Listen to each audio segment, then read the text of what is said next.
بسم اللہ الرحمن الرحیم۔ شب جمعہ کے بارے میں بے شمار روایات اور احادیث آپ کے سامنے موجود ہیں،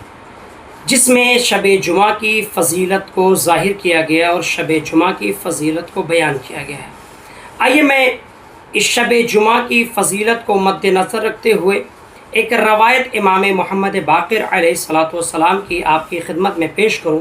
جس میں امام محمد باقر شب جمعہ کی فضیلت بیان کرتے ہیں۔ روایت ہے تہذیب الاحکام جلد نمبر 3 صفحہ نمبر 5 میں امام محمد باقر فرماتے ہیں کہ بے شک اللہ ہر شب جمعہ اول شب تا آخر شب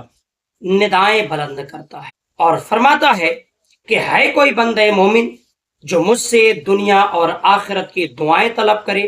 اور قبل طلوع فجر میں اس کی دعا کو قبول کروں۔ ہے کوئی بندہ مومن جو مجھ سے اپنے روزی کی تنگی کی دعا کرے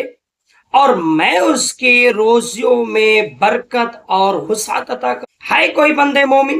جو بیمار ہو اور اپنے لیے شفا طلب کرے اور قبل طلوع فجر میں اسے شفا عطا کر دوں۔ ہے کوئی بندہ مومن جو اپنے گناہوں کی مغفرت طلب کرے اور قبل طلوع فجر میں اس کے گناہوں کو بخش دوں۔ ہے کوئی بندہ مومن جو اس وقت قید خانے میں ہو اور رہا ہونے کی دعا طلب کرے اور میں اسے قبل طلوع فجر رہا کر۔ ہے کوئی بندہ مومن جس کے ساتھ ظلم ہوا ہو اور وہ اپنے ظلم کا بدلہ چاہے، وہ مجھ سے دعا طلب کرے اور قبل طلوع فجر میں اس پر ہونے والے ظلم کا بدلہ لے۔ امام محمد باقر فرماتے اس طریقے کی ندائیں پروردگار عالم کی طرف سے شب جمعہ کو ساری رات اگر کوئی انسان